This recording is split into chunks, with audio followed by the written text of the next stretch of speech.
The Legend of the Eight Immortals. Chapter 17. The Mother in the Snail-Shell and the Rebirth of the Ancient Soul. Hu Sanjie, accompanied by Sun Xianxi, arrived at the boundary where the Wai River met the Great Sea. They were escorted by the high-ranking Dafu of the Mandarin Fish and a squad of Yaksha guardians sent by the Dragon King. The Yakshas stepped forward, their tridents gleaming.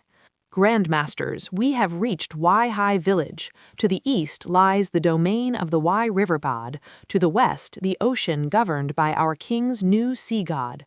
Which of your friends shall we visit?" Hu Sanjie caught Xianxi's eye and gave a subtle wink.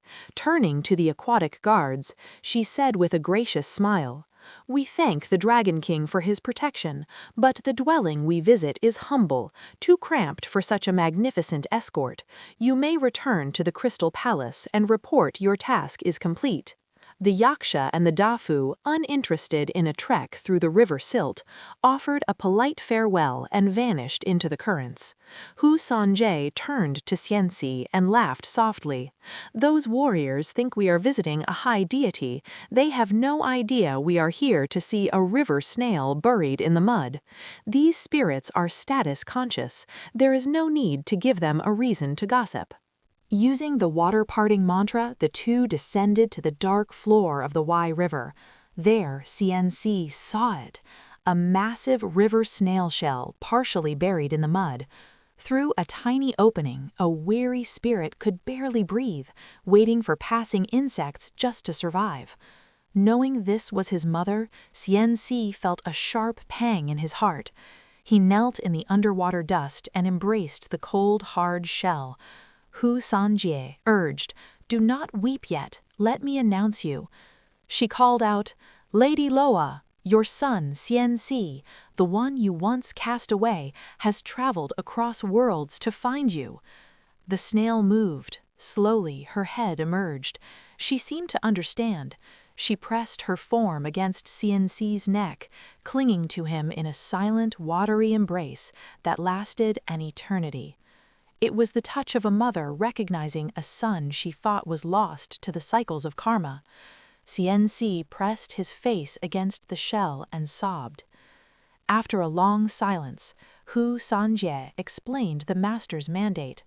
"Lady Loa, you endure this trial of fate to atone for past karmic debts, but because of your son's devotion, you have been granted a path to the true Tao."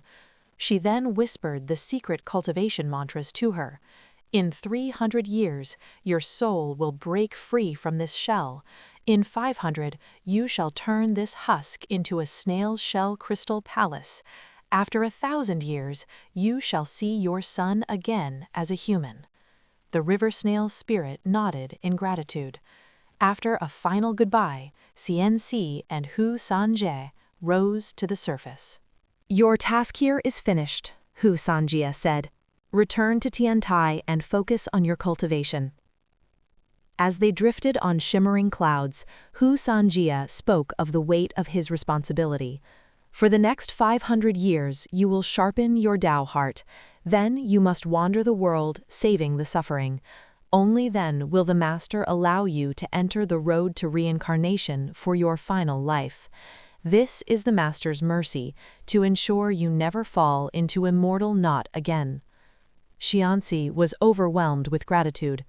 "Master has done so much for me, I do not know how I will ever repay such kindness." Hu Sanjie smiled. "To fulfill his expectations is repayment enough. Besides," she added with a mysterious glint in her eyes, "my own journey is not yet finished. I already know that 1,000 years from now I must go and find a certain Taoist friend, a powerful master who will preside as the high priest over your mother's great ceremony." Xianxi did not ask further, but his heart was filled with reverence.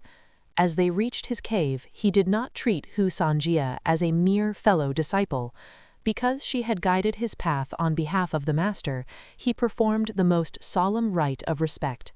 He knelt at the cave entrance and bowed his head to the earth, remaining in that posture until her cloud had vanished into the distant horizon. Hu Sanjie returned to Mount Siqi to report to Grandmaster Wenmei Zhenren. Pleased with her diligence, the master officially took her as his disciple and gave her the Tao name Tonghui. From that day on, Tonghui stayed by the master's side. Every few decades, she was sent to Tiantai to check on Xiance's progress.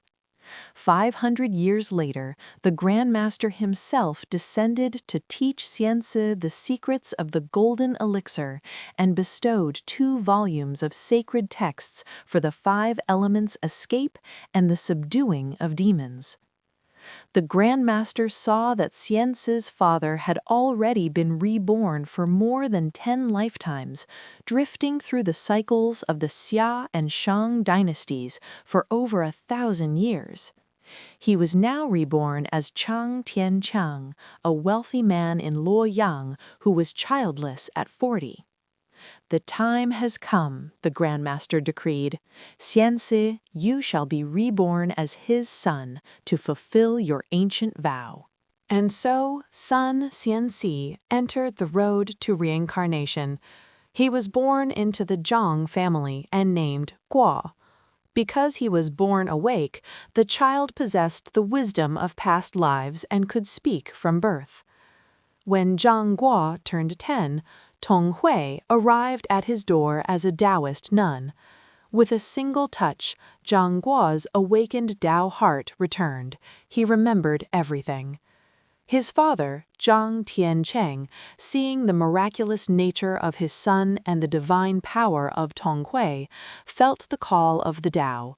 Father and son began to cultivate together, eventually setting out for the Huai River to fulfill the promise made 10 centuries ago.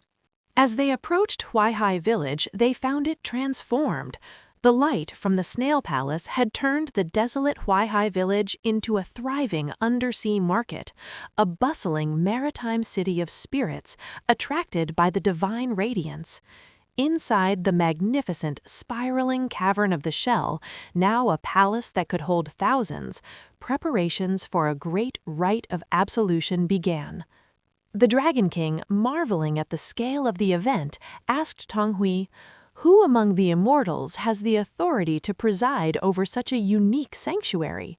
Tonghui revealed the celestial blueprint. "My master, Wenmei Zhenren, calculated 500 years ago that the presiding priest must be a limping Taoist named Li.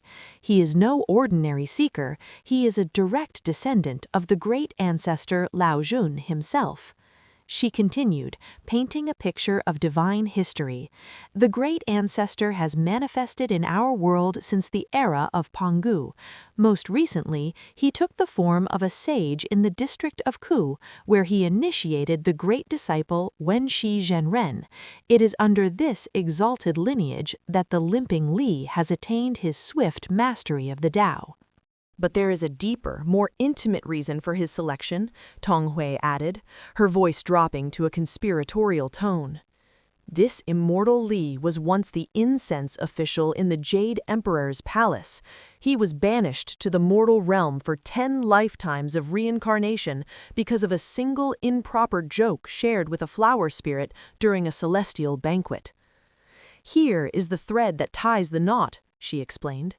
"In her very first mortal life, that flower spirit was reborn as the wife of Sun Xianqi, making her the daughter-in-law of the snail spirit. Though they have all passed through the wheel of rebirth many times, the karmic law remains.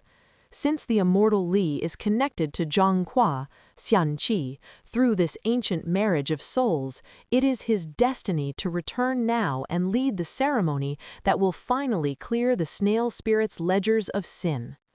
The Dragon King laughed, his whiskers dancing in the currents.